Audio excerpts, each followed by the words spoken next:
Good morning everybody. మనం ఆధునిక కాలంలో ప్రభుత్వ వ్యయం ఎందుకు పెరిగిపోతున్నది అనే సూత్రాలను మనం అధ్యయనం చేస్తున్నాం. ముఖ్యంగా పబ్లిక్ ఎక్స్పెండిచర్కి ఎకనామిక్ డెవలప్మెంట్కి గల సంబంధాన్ని అధ్యయనం చేస్తూ అనేక మంది ఆర్థికవేత్తలు సిద్ధాంతాలు ప్రతిపాదించారు.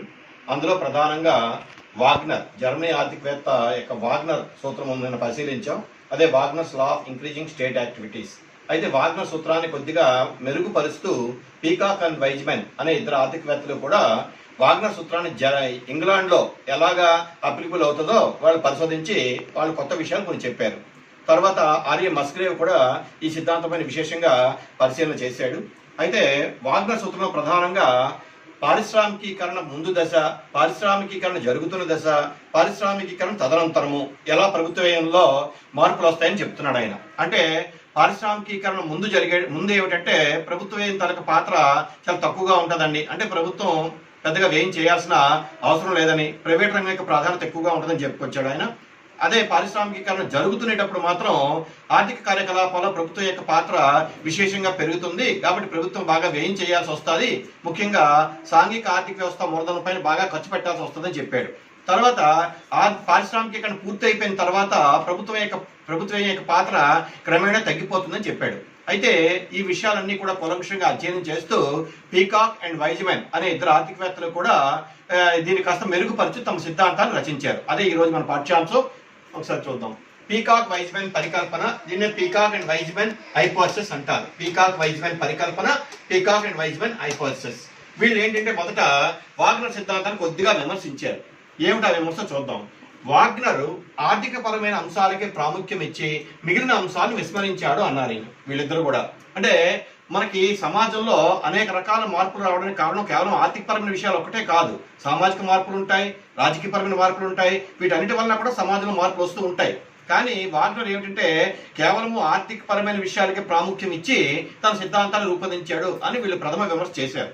తర్వాత రెండవ విమర్శ ఏమిటి అంటే వాగ్నర్ సిద్ధాంతము ప్రభుత్వ రంగ ఆర్థిక కార్యకలాపాలు దీర్ఘకాలంలో రాను రాను అవిచ్ఛిన్నంగా పెరుగుతున్నాయని, అంటే అవిచ్ఛిన్నంగా అంటే కంటిన్యూస్ గా పెరుగుతాయని చెప్పడం జరిగింది. కానీ ఈ పెరుగుదల అంచెలంచెలుగా జరుగుతుందే కానీ అవిచ్ఛిన్నంగా కాదని వీళ్ళు విమర్శిస్తున్నారు.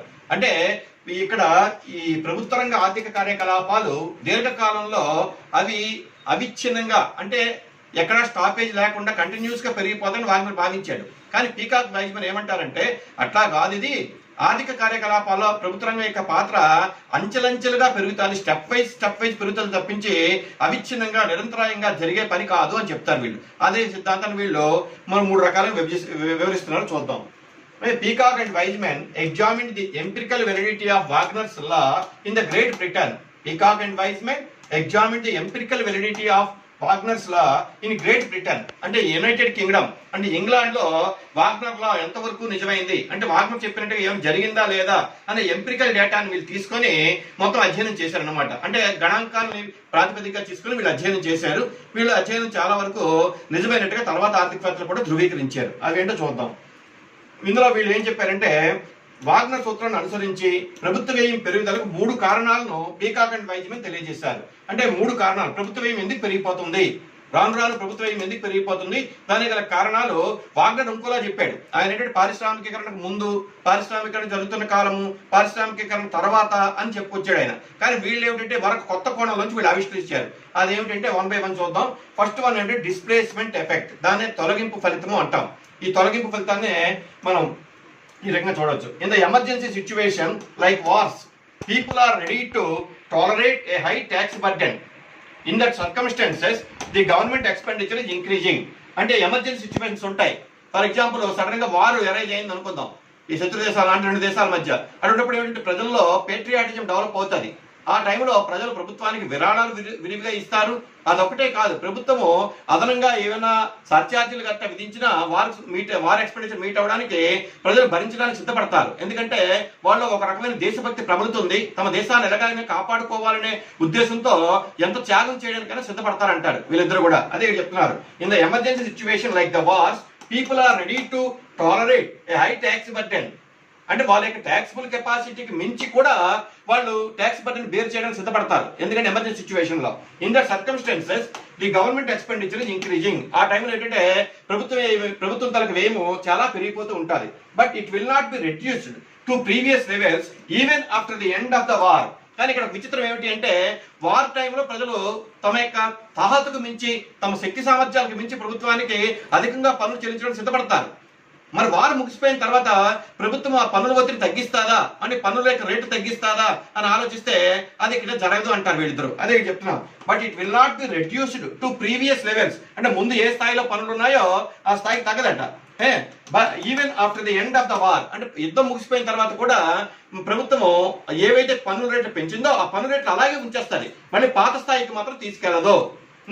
The main reason for this is that the government used this additional income which was raised by additional taxation in the war period or war time for increasing the services of the people.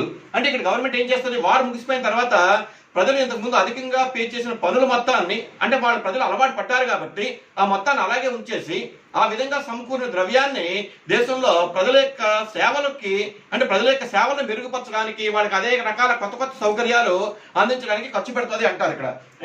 By additional taxation in the war time for increasing the services of the people. They called it as displacement effect. దీన్ని వీళ్ళు ఏమన్నారంటే తొలగింపు ఫలితము. అంటే దీని యొక్క సారాంశం ఏమిటి అంటే ఎమర్జెన్సీ పీరియడ్ లో ముఖ్యంగా వారు కానీ లేదా ఎపిడమిక్స్ కానీ ఇలాంటివి ఏమైనా తలెత్తినప్పుడు ప్రజలు ఏమిటంటే ప్రభుత్వానికి పూర్తిగా అండదండలుగా ఉంటారు. తమ యొక్క పన్ను చెల్లింపు సామర్థ్యానికి అధిగమించి కూడా ఎక్కువగా పన్నులు చెల్లించడానికి ప్రభుత్వానికి సిద్ధపడతారు. కానీ ఆ సిచ్యువేషన్ తొలగిన తర్వాత కూడా ప్రభుత్వం పన్నుల్ని మళ్ళా యథాతథ స్థానానికి తీసుకెళ్లకుండా ఆ పన్నులను అలాగే ఉంచేస్తుంది. ఆ పన్ను రేటు పెంచిన పన్ను రేట్లని అలాగే ఉంచేస్తుంది. అయితే ప్రభుత్వం ఏం చేస్తుందంటే ఆ సిచ్యువేషన్ అంటే ఆ వార్ సిచ్యువేషన్ ఎండ్ అయిపోయిన తర్వాత ఆ విధంగా అదనంగా సమకూరిన మొత్తాన్ని ప్రజలకు అదనపు సౌకర్యాలు సమకూర్చడానికి ఖర్చు పెడుతూ ఉంటారు. దీన్నే వీళ్ళు ఏమన్నారంటే తొలగింపు ఫలితము డిస్ప్లేస్మెంట్ ఎఫెక్ట్ అంటారు. తొలగింపు ఫలితము డిస్ప్లేస్మెంట్ ఎఫెక్ట్. సో ఈ తొలగింపు ఫలితంలో మనం చూసింది ఏమిటంటే ప్రభుత్వం యుద్ధం వంటి అత్యవసర పరిస్థితులు ఏర్పడినప్పుడు ప్రజలపై అదనంగా విధించిన పన్నులని అంటే ఆ పరిస్థితి సద్దుమడిగిన తర్వాత కూడా తొలగించకుండా కంటిన్యూ చేస్తూ ఉంటుంది. ప్రజలు కూడా దానికి అలవాటు పడిపోయి ఉంటారు. కానీ ప్రభుత్వము అదనంగా సేకరించిన పన్నుల ద్వారా సమకూరిన ద్రవ్యాన్ని ప్రజల యొక్క సౌకర్యార్థము దాన్ని ఖర్చు పెడుతూ ఉంటుంది. దీన్నే వీళ్ళు ఏమన్నారంటే డిస్ప్లేస్మెంట్ ఎఫెక్ట్ అంటారు. Peacock and Wiseman. ఇంకా సెకండ్ ఎఫెక్ట్ చూద్దాం. That is concentration effect. కేంద్రీకరణ ఫలితము అంటారు. ఈ కేంద్రీకరణ ఫలితాన్ని వీళ్ళు ఏ విధంగా ఎక్స్ప్లెయిన్ చేస్తున్నారంటే with the economic development the government share in the total expenditure is increasing.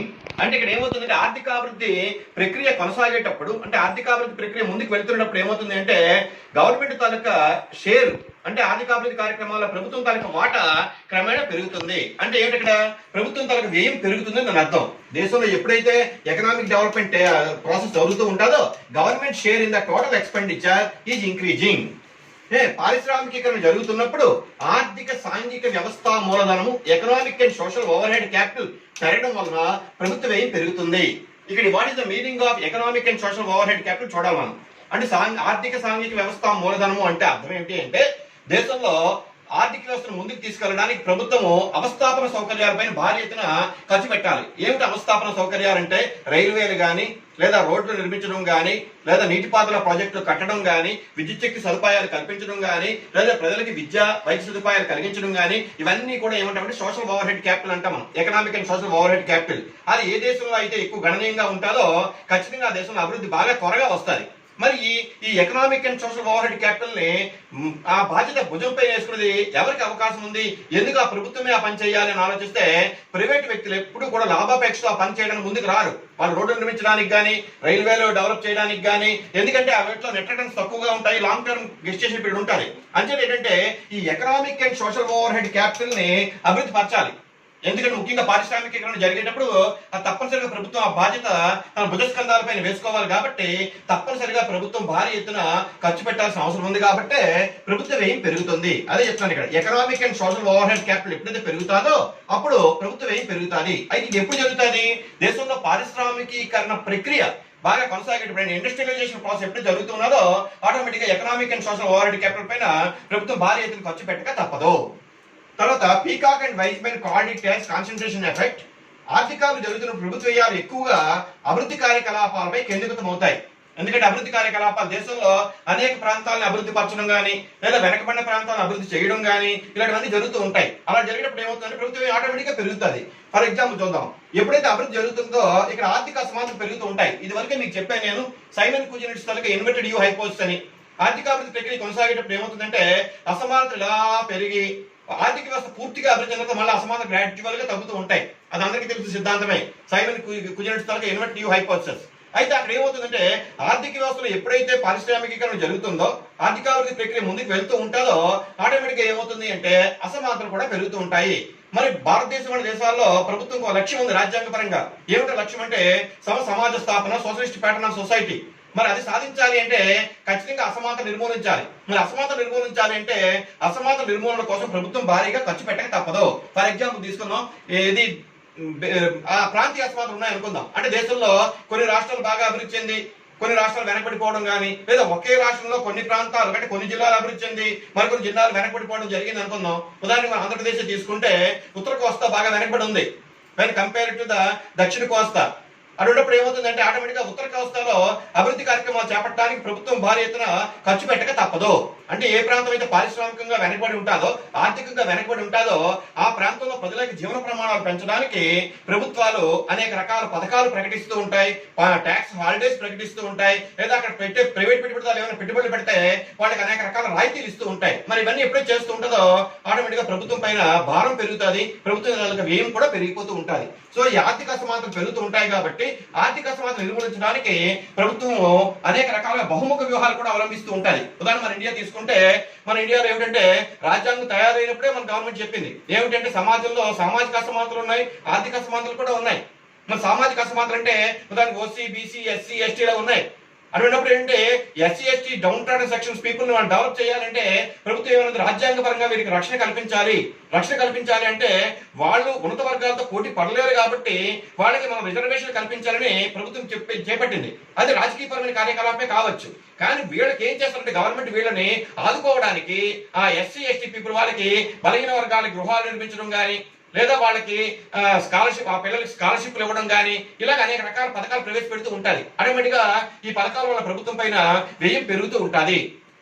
ఈ ఆర్థిక సమానత తొలగింపునకు వెనకబడిన వర్గాల అభివృద్ధికి ప్రభుత్వ జోక్యం అనివార్యం కావున ప్రభుత్వ వ్యయం పెరుగుతుంది. ఎందుకంటే ఈ బాధ్యత ఎవరిది?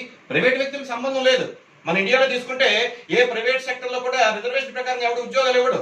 కానీ ప్రభుత్వం తప్పనిసరిగా పబ్లిక్ లిమిటెడ్ కంపెనీస్ లో కానీ లేదా ప్రభుత్వంలో కానీ ఉద్యోగాలు ఇచ్చినప్పుడు రిజర్వేషన్ విధానం పాటిస్తుంది. ఎందుకు పాటిస్తుంది? కారణం ఏంటి అంటే వెనకబడిన వర్గాలు వారికి జీవితం అందించి వాళ్ళని సమాజంలో పైకి తీసుకురావాలి.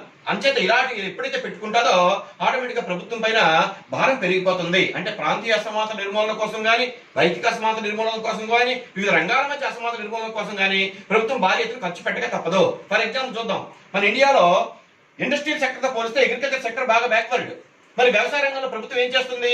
రైతు బంధు పథకాలు ప్రవేశపెడుతుంది. తర్వాత రైతులకి ఎరువులు, విత్తనాలు సబ్సిడీల పైన అందజేస్తున్నది. తర్వాత క్రాప్ ఇన్సూరెన్స్ స్కీములు పెడుతున్నది. ఇవన్నీ ఎందుకు పెడుతున్నది అంటే వ్యవసాయ రంగంలో వెనకబడి ఉన్నది కాబట్టి వ్యవసాయ రంగాన్ని బాగా డెవలప్ చేయాలి, మిగతా రంగాలతో సమానంగా అభివృద్ధి చేయాలి అంటే వ్యవసాయదారులకు ఆర్థికంగా చేయూతను అందించాలి. మరి అలాగ అందించాల్సి వచ్చినప్పుడు ఏమవుతుంది?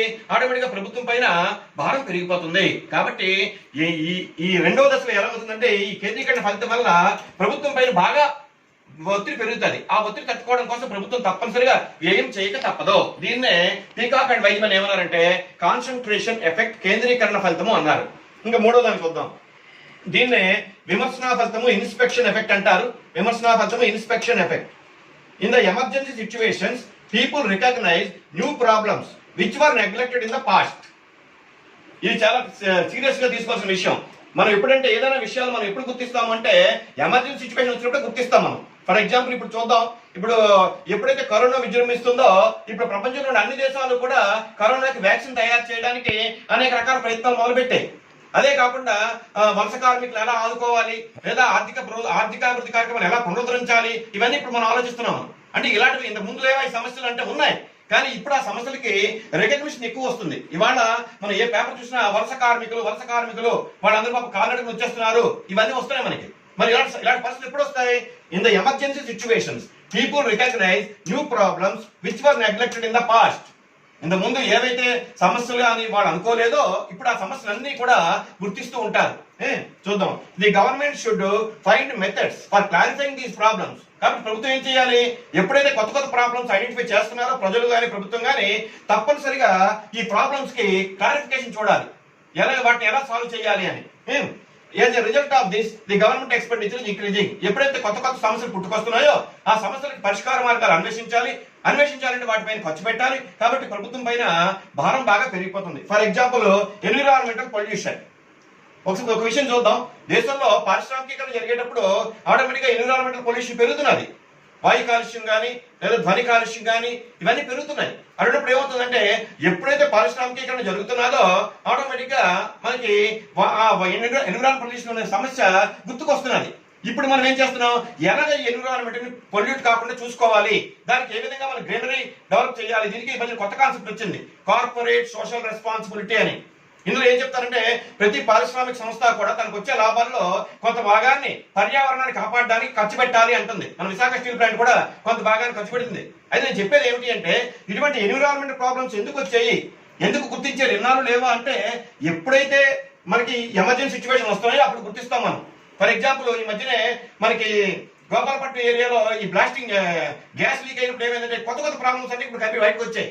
ఏమిటంటే ప్రజలు బాగా సఫర్ అవ్వడం, వాళ్ళ యొక్క జీవన విధానం పైన బాగా ఒత్తిడి, అంటే భవిష్యత్ తరాలపైన కూడా ప్రభావం పడుతుంది, మరి భయపడి ఇవన్నీ జరుగుతున్నాయి. దీనివల్ల ఎప్పుడైతే ఈ ప్రాబ్లమ్స్ అన్ని గుర్తించిన గవర్నమెంట్ ఆటోమేటిక్ గా వాటికి నివారణ కోసం ప్రభుత్వాలు భారీ ఎత్తున ఖర్చు పెట్టక తప్పదు. కాబట్టి ఎమర్జెన్సీ సిచ్యువేషన్ లో కొత్త కొత్త ప్రాబ్లమ్స్ అన్ని బయటకు వచ్చేస్తూ ఉంటాయి అనమాట. ఇది చూడండి, negative effects of concentration of industries. మనం ఎప్పుడు కూడా పారిశ్రామిక కేంద్రీకరణ జరుగుతూ ఉంటుంది, దాన్ని ఎవరు ఆపలేము మనం. ఎందుకంటే ప్రైవేట్ పారిశ్రామికవేత్తలు కానీ వీళ్ళందరూ ఎక్కడ పరిశ్రమలు పెడతారంటే ఆల్రెడీ ఎక్కడ పరిశ్రమలు అక్కడే పెడతారు, వేరే మారుమూల ప్రాంతాల్లో పెట్టరు. అన్నప్పుడు ఏమవుతుందంటే ఒక ప్రాంతంలో పరిశ్రమలన్నీ కూడా కేంద్రీకరించబడుతూ ఉంటాయి. దానివల్ల ఏమిటి ఎఫెక్ట్ అంటే పాజిటివ్ ఎఫెక్ట్స్ ఉన్నాయి, నెగిటివ్ ఎఫెక్ట్స్ ఉన్నాయి. మరి నెగిటివ్ ఎఫెక్ట్స్ ఏమిటి అంటే పారిశ్రామిక కేంద్రీకరణ జరిగితే మనకి ఎన్విరాన్మెంట్ పొల్యూట్ అయిపోతుంది, స్లమ్స్ ఏర్పడతాయి, మురికి వాళ్ళు ఏర్పడతాయి, వాటర్ ప్రాబ్లమ్స్ వస్తాయి, తర్వాత మైగ్రేషన్ గ్రామీణ పట్ట ప్రాంతాలు వలస వచ్చేస్తూ ఉంటారు, వాళ్ళకి ఒత్తిడి పెరిగిపోతూ ఉంటుంది, ఇలా నెంబర్ ఆఫ్ ప్రాబ్లమ్స్ వచ్చేస్తూ ఉంటాయి. మరి ఈ ప్రాబ్లమ్స్ అన్ని వచ్చినప్పుడు ఏమవుతుందంటే ఈ నెగిటివ్ ఎఫెక్ట్స్ ని ఎలా ఉంటాయి ఇవన్నీ కూడా అధ్యయనం చేసి వాళ్ళ సమస్యల నివారణ కోసం ప్రభుత్వాలు ఖర్చు పెట్టక తప్పదు. తర్వాత సోషల్ అన్రెస్ట్, మన సామాజిక పరంగా, ఎందుకంటే వీళ్ళు విమర్శించినప్పుడు వాగ్నర్ ఆర్థికపరమైన అంశాలకు ప్రాధాన్యత ఇచ్చాడని చెప్పారు. కాబట్టి మన సోషల్ గురించి కూడా ఆలోచిస్తే, సాంఘికపరమైన అంశాల గురించి కూడా ఆలోచిస్తే దేశంలో ఆర్థికాభివృద్ధి ప్రక్రియ జరిగేటప్పుడు కానీ లేదా పారిశ్రామికీకరణ జరిగేటప్పుడు కానీ కొన్ని సాంఘికపరమైన దుష్పరిమాణాలు కూడా ఏర్పడే ప్రమాదాలు ఉంటాయి. సోషల్ అన్రెస్ట్ కూడాను అవి ఏమిటంటే నిరుద్యోగులు ఆందోళన చేయొచ్చు, లేదా దేశంలో ప్రాసిక్యూషన్ పెరగొచ్చు, ఏమైనా ఇలాంటి జరుగుతూ ఉంటాయి. అటువంటిప్పుడు ఏమవుతుందంటే లేదా కుల సంఘాలు ఏర్పడుతూ ఉంటాయి, ఇలాంటివన్నీ సమస్యలన్నీ తలెత్తూ ఉంటాయి. ఆ సమస్యలన్నింటినీ కూడా ఎప్పటికప్పుడు పరిష్కరించుకొని తద్వారా దేశాన్ని అభివృద్ధి పదంలో నడిపించే బాధ్యత ప్రభుత్వం పైన ఉంటుంది. కాబట్టి ప్రభుత్వం ఈ సమస్యలన్నింటినీ నివారించడానికి తప్పనిసరిగా భారీ ఎత్తున ఖర్చు పెట్టక తప్పదు. కాబట్టి ఈ మూడు కారణాల వల్ల, అంటే ఈ తొలగింపు ఫలితం డిస్ప్లేస్మెంట్ ఎఫెక్ట్, మరియు కేంద్రీకరణ ఫలితం కాన్సన్ట్రేషన్ ఎఫెక్ట్, మరియు విమర్శన ఫలితం ఇన్స్పెక్షన్ ఎఫెక్ట్, ఈ మూడు కారణాల చేత ప్రభుత్వం ఏమో తప్పనిసరిగా పెరిగిపోతుంది. అయితే వీళ్ళు చెప్పిన దానికి వాగ్నర్ చెప్పిన దానికి తేడా ఏమిటంటే వాగ్నర్ ఏమో అవిచ్ఛిన్నంగా అలా పెరిగిపోతుంది ప్రభుత్వం ఏమంటారు, కానీ వీళ్ళు ఏమంటారంటే స్టెప్ వైజ్ పెరుగుతుంది అంటారు. ఎందుకంటే ఇప్పుడు ఉదాహరణ చూడండి, యుద్ధం వచ్చినప్పుడేమో ఇక్కడ పెరిగింది, అలాగే ఏమైనా ఎమర్జెన్సీ సిచ్యువేషన్ వచ్చినప్పుడు పెరుగుతూ ఉంటుంది. ఇది ఏంటంటే కంటిన్యూస్ గా జరగొచ్చింది, ఎందుకంటే వాగ్నర్ అంతా కూడా దీని మీద దృష్టి పెట్టాడు ఆయన. కానీ వీళ్ళు ఏమిటంటే ఇలాగ ఎమర్జెన్సీ సిచ్యువేషన్ వార్స్ వచ్చినప్పుడు కానీ లేదా ఏమన్నా ఇలాంటి వాయు లీకేజ్ కానీ వచ్చినప్పుడు కానీ ఏం జరుగుతాయి, ఆ సమస్యలు ఎలా ప్రభుత్వం ఎదుర్కోవాలి, దానికోసం ఎంత ఖర్చు పెట్టాలి, మొదలు అన్ని విషయాలు కూడా వీళ్ళు అబ్జర్వ్ చేశారనమాట. కాబట్టి ఒక విధంగా చెప్పాలి అంటే వీళ్ళు మొత్తం కవర్ చేశారు, సాంఘిక పరంగా, రాజకీయ పరంగా, ఆర్థిక పరంగా అన్ని కవర్ చేసి ప్రభుత్వం ఎందుకు పెరుగుతుందనే విషయాన్ని కూలంకషంగా అధ్యయనం చేశారు. అయితే వీళ్ళ యొక్క సిద్ధాంతం అంతా కూడా గ్రేట్ బ్రిటన్ లో చాలా వరకు కరెక్టే అని రుజువు. ఈ పీకాక్ వైజ్మన్ హైపోథెసిస్ ని ఒక రేఖాపట సహాయంతో కూడా మనం సులువుగా అర్థం చేసుకోవచ్చు. So this is the diagrammatic representation of peacock and Wiseman hypothesis. మన ఈ రేఖాపటంలో ఓఎక్స్ అక్షంలో టైం పీరియడ్ తీసుకున్నాం, అంటే కాలం. ఓవై అక్షంలో జిఎన్పి ప్రభుత్వ ఆదాయ వ్యయాల, జిఎన్పిలో ప్రభుత్వ ఆదాయ వ్యయాల శాతం, అంటే స్థూల జాతీయ ఉత్పత్తిలో ప్రభుత్వం ధరకు ఆదాయం వ్యయం తలకు శాతం తీసుకున్నాం. అయితే వీళ్ళు ఏమంటారంటే అవిచ్ఛిన్నంగా కాదు, ఒక స్టెప్ వైజ్ జరుగుతుంది అన్నారు. కాబట్టి ఇక్కడ డయాగ్రామ్ ఎలా ఉందో చూద్దాం. ఇక్కడ ఏమవుతుంది అంటే మొదట ప్రారంభంలో ప్రభుత్వ వ్యయం ఈ మాత్రమే ఉండొచ్చు, కానీ ఏమైనా ఎమర్జెన్సీ సిచ్యువేషన్ ఇలాంటివి ఏమైనా ఏర్పడితే అంటే సడన్ గా బరస్ట్ అవడం, యుద్ధం కానీ ఇలాంటివి ఏమైనా జరుగుతూ ఉంటే ప్రభుత్వ వ్యయం ఏమో ఇలా పెరుగుతుంది. ప్రభుత్వ వ్యయం పెరగడంతో పాటు ప్రభుత్వ యొక్క ఆదాయం కూడా పెరుగుతుంది. ఎందుకంటే ప్రభుత్వం తన వ్యయాన్ని మీట్ అవ్వడానికి ప్రజలపైన పన్నులు అవి వేస్తుంది కాబట్టి ఖచ్చితంగా అందుకే ఇక్కడ ఆదాయం రెండు తీసుకున్నాం, ఆదాయము వ్యయము. కాబట్టి ప్రభుత్వ యొక్క ఆదాయం పెరుగుతుంది, వ్యయము కూడా పెరుగుతుంది. ఇలాగా అలా పెరిగిన తర్వాత మళ్ళీ నార్మల్ సిచ్యువేషన్కి వచ్చింది అనుకుందాం. నార్మల్ సిచ్యువేషన్కి వచ్చి అంటే ఆ యుద్ధ పరిస్థితులు తొలగిపోయి మామూలు పరిస్థితులు ఏర్పడ్డాయి, ఎమర్జెన్సీ సిచ్యువేషన్ ఏమీ లేదు. అయినప్పటికీ కూడా ఇక్కడ ఏమవుతుందంటే ప్రభుత్వం కొద్దిగా తగ్గితే తగ్గొచ్చు, కానీ యథాతథ స్థానం అంటే ఈ స్థాయికి మళ్ళీ చేరుకోదు అది. అంటే ప్రజలు ఆ పన్నుల భారం భరించడానికి వాళ్ళు సిద్ధపడిపోయి ఉంటారు సైకలాజికల్ గా. అంచేత ప్రభుత్వం ఏమో ఆ పన్నులు ఏమి తగ్గించకుండా అలాగే కంటిన్యూ చేసేస్తూ ఉంటుంది. అంటే ప్రభుత్వం కొద్దిగా తగ్గినా ఇక్కడ ఏమవుతుంది అంటే మళ్ళా కొంతకాలం పోతే మళ్ళా పెరిగే అవకాశాలు ఉంటాయి. ఈ విధంగా పీకాక్ అండ్ వైజ్మన్ ఏం చెప్తారంటే increase in government expenditure in the emergency period. ఇక్కడ ఈ పార్ట్ లో చూడండి, increase in the government expenditure in the emergency period ఇలా పెరుగుతుంది. తర్వాత ఇక్కడ ఏమవుతుంది, ఆ సిచ్యువేషన్ నార్మల్ అయిన తర్వాత ప్రభుత్వం తనకు వ్యయం తగ్గొచ్చు కొద్దిగా. The level of government expenditure after the emergency period over ఇలా ఇక్కడ కొద్దిగా తగ్గొచ్చు. కానీ ఆర్థికాభివృద్ధి ప్రక్రియ కొనసాగేటప్పుడు ఏమవుతుందంటే కొత్త సమస్యలు తలెత్తడం, వాటిని పరిష్కరించడానికి ప్రభుత్వాలు ప్రయత్నాలు చేయడం, దానివల్ల భారీ ఎత్తున ఖర్చు పెట్టడం, ఇలా చేయడం వల్ల ఏమవుతుందంటే క్రమేణా ప్రభుత్వం యొక్క ఆదాయం పెరుగుతూ ఉంటుంది, ప్రభుత్వం యొక్క వ్యయం కూడా పెరుగుతూ ఉంటుంది. ఈ విధంగా ఈ రేఖాపటంలో మనకి ప్రభుత్వ వ్యయం అనేది అవిచ్ఛిన్నంగా కాకుండా ఒక స్టెప్ వైజ్ గా ఇలా స్టెప్ వైజ్ గా పెరుగుతుందని చెప్పి పీకాక్ అండ్ వైజ్మన్ తమ యొక్క పరికల్పనలో విశ్లేషణ చేశారు. మరి ఇప్పుడు దీని అంతా మనం సమ్మరైజ్ చేద్దాం. ఈ పీకాక్ వైజ్మన్ తాలూకా హైపోథసిస్ ని మనం ప్రధానంగా కీ పాయింట్స్ ఏంటో చూద్దాం.